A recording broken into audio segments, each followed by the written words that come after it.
sea, pasa mucho y nos toca acá en general el hecho de que las adolescentes, ¿cierto? Por los últimos cambios sabemos que tienen un discurso que es mucho más sensible en términos de género, por ejemplo, ¿cierto?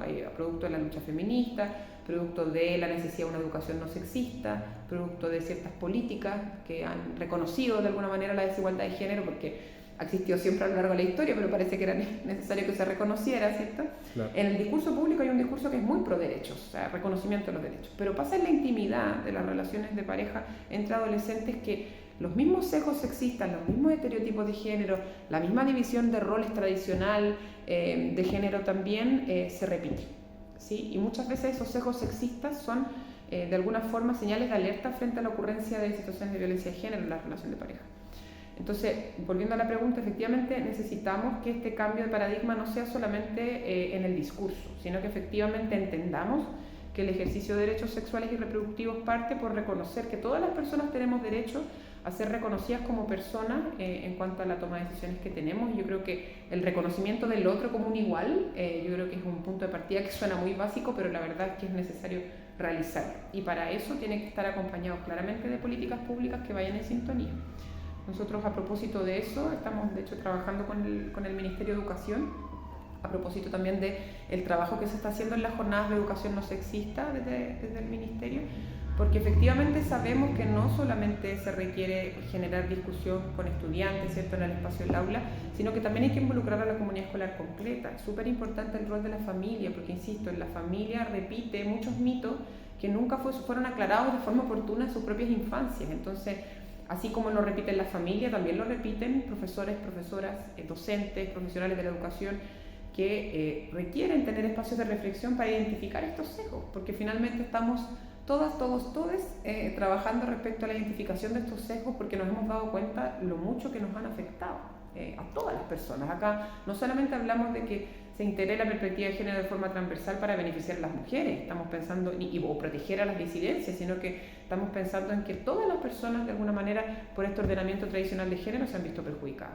O sea, la presión por parte de la masculinidad hegemónica tradicional igualmente es muy desagradable para los chicos. O sea, son patrones que no quieren repetir. Los modelos de lo que se consideraba masculino o femenino están cambiando muchísimo. Entonces, insisto, que deje de ser un discurso y que sea realmente una política que se reconozca de forma transversal. O sea, no solamente en ciertos ministerios, por ejemplo, Cernamec, por ejemplo, no sé, desarrollo social, en el momento de trabajar con las familias, sino que sea una política de Estado, más allá de los gobiernos que vayan fluctuando. Hay algunos esfuerzos a nivel de la convención que yo creo que es interesante tenerlos en cuenta y que se espera que en el fondo, ojalá esperemos, se traduzca en una política de Estado, que no puede ser solamente aparente porque los resultados no van a ser los que se esperan. Claro. Y como mencionaba, por ejemplo, eso tiene que ver como con la relación de qué tanta educación sexual tenga una persona para como reconocer la relevancia del consentimiento de otros, así como la formación sexual. Sí, claro. O sea, de hecho, ahí es importante decir que la perspectiva que yo estoy trayendo acá es que la educación sexual debe ser no sexista, sí o sí. O sea, debe considerar que en el fondo, dentro de no solo los contenidos que entrega, sino que también previamente para quienes trabajan en esta área deben tener un proceso de introspección, si se quiere, para encontrarse con sus propios sesgos y que estos sesgos no sean reproducidos, ¿ya? Porque a la base, pensando en que proponemos que la educación sexual además sea integral, es decir, no solamente una educación sexual que trabaje vinculada a las temáticas que se consideran más tradicionales respecto a eso, ya estamos pensando en lo que nos responden les adolescentes acá, o sea, ¿dónde ves educación sexual? En ciencias naturales, por ejemplo. O sea, tiene un enfoque, una perspectiva fundamentalmente biológico. ¿O dónde ves educación sexual? Consejo curso, eventualmente algún trabajo con algún profesor o profesora jefe. Pero cuando hablamos de incorporar la educación sexual integral, nos referimos que debe considerar además no solo desde el punto de vista biológico tradicional, sino que también desde el punto de vista relacional y afectivo, ¿sí? Acá en ningún caso hay que dejar fuera la dimensión de la afectividad, ¿sí? Porque en el fondo, para que exista reconocimiento de la autonomía en la toma de decisiones, yo primero tengo que ser consciente que tengo derecho a tomar decisiones, ¿sí? Y eso, insisto, puede sonar quizás muy básico, pero es lo que se necesita para comenzar un trabajo real. Porque si en el fondo les adolescentes entre 14 y 17 años que tú mencionas no son conscientes desde el principio que tienen derecho a hacer un reconocimiento, por así decirlo, de ciudadanía, de ejercicio de derechos como tal, difícilmente vayan a querer ejercerlo, porque primero hay que asumir que tengo ese derecho. Y al mismo tiempo también tengo que tener la posibilidad de que mi proyecto de vida no se vea reducido solamente a las posibilidades que me brinda el sistema en función de los estereotipos de género. O sea, un gran daño que le ha hecho de alguna manera esta perspectiva como binaria, que considera solamente la alternativa de lo masculino y lo femenino desde lo tradicional, lo que ha hecho es reducir las posibilidades de proyecto de vida de las adolescencias también. Que en el fondo, a partir de estos estereotipos te vinculan a ciertos espacios, a ciertos roles, a ciertas actividades, a ciertas acciones, etc.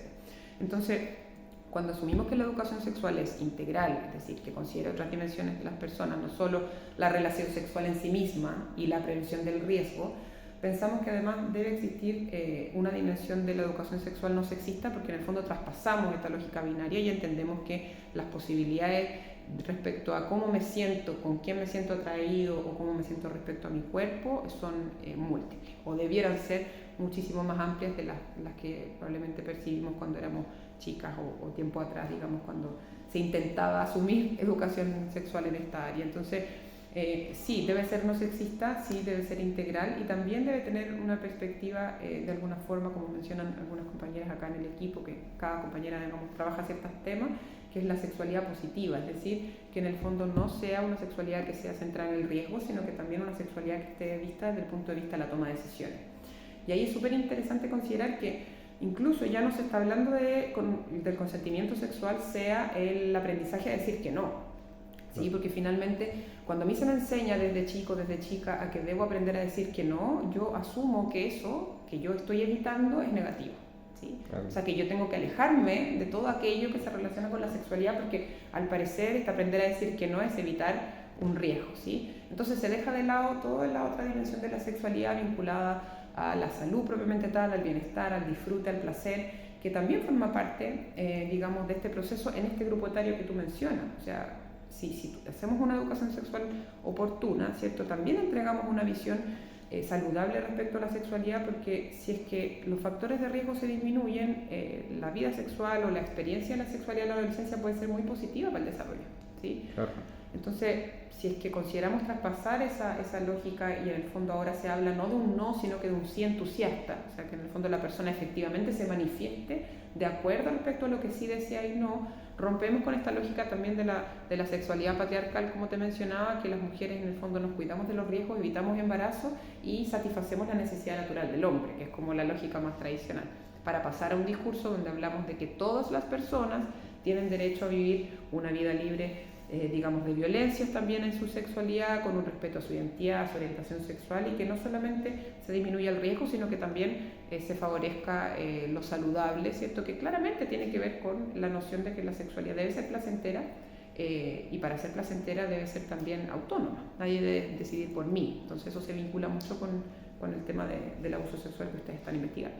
En los adolescentes, ¿cuáles son las consecuencias a la salud que le puede traer un abuso a un adolescente? Específicamente en la edad entre 14 y 17 años. O sea, uno de los temas más complejos es asociar la sexualidad a la situación abusiva, ¿ya? ¿Por qué te menciono esto? Porque muchas veces nos ha pasado en las experiencias de atención con adolescentes que las adolescentes visibilizan el abuso como el inicio de la actividad sexual, ¿sí? Entonces eso es súper complejo porque finalmente lo que se hace es inconscientemente, y obviamente eso hay que trabajarlo desde el punto de vista reparatorio, terapéutico, inconscientemente asumir que la sexualidad no tiene que ver con la autonomía en la toma de decisiones. O sea, otra persona tomó decisión por mí, yo en ese momento además actué de una forma muy pasiva, muy probablemente sin ninguna reflexión, porque desde el punto de vista del trauma del abuso lo que pasa con la víctima en ese sentido es que no existe una reacción per se a la situación de abuso, porque sobre todo en esa etapa hay una vulnerabilidad frente a una persona mayoritariamente cercana, conocida, familiar y adulta, ¿sí? Y hombre en la mayoría de los casos, ¿sí? Estamos hablando de la mayoría. Sabemos que hay otras situaciones donde las mujeres cometen abuso, pero no son la generalidad. Entonces, en ese sentido, efectivamente el daño es muy profundo porque la desprotección o la vulnerabilidad que significa vivir una experiencia de abuso no solo queda en el momento que ocurre el abuso, sino que se mantiene y permanece más adelante, donde sabemos que además a nivel del sistema la reacción no es muy oportuna, ¿cierto?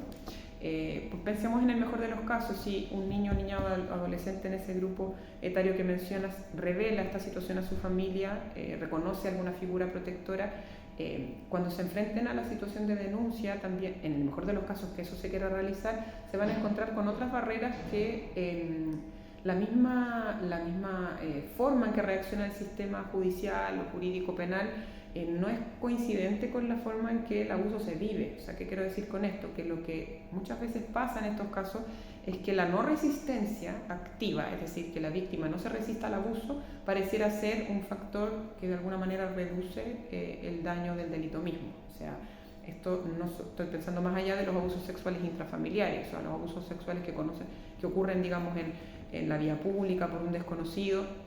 Muchas veces hemos visto casos emblemáticos donde desde el sistema judicial la respuesta es la mujer, en su mayoría, no se resistió al abuso, por tanto no necesariamente aquí hablamos de una situación de violación, por ejemplo, ¿sí? Entonces se eliminan de alguna manera las situaciones vinculadas al delito a propósito de un tema mayor que yo creo que tiene que ver, como te decía, con una necesidad de cambio de paradigma. O sea, acá lo grave de la situación de abuso sexual es finalmente esto que hablábamos en relación al consentimiento, que se pierde la noción respecto a que yo soy una sujeta de derecho, que yo soy una persona que tiene la posibilidad de tomar decisiones y que mis decisiones deben ser respetadas por ese otro, ¿sí? Porque tengo una experiencia que me hizo ver todo lo contrario, o sea, donde yo mayoritariamente no puede actuar de la manera en que hubiese querido, ¿cierto? Y no solamente estamos hablando de situaciones de abuso sexual propiamente tal que la legislación penaliza, como son aquellas que consideran penetración, sino que también otro tipo de dinámicas abusivas que han sido visibilizadas en el último tiempo y que antes pareciera ser que eran invisibles. O sea, el mismo hecho, por ejemplo, de las situaciones de acoso callejero en la calle, ¿sí?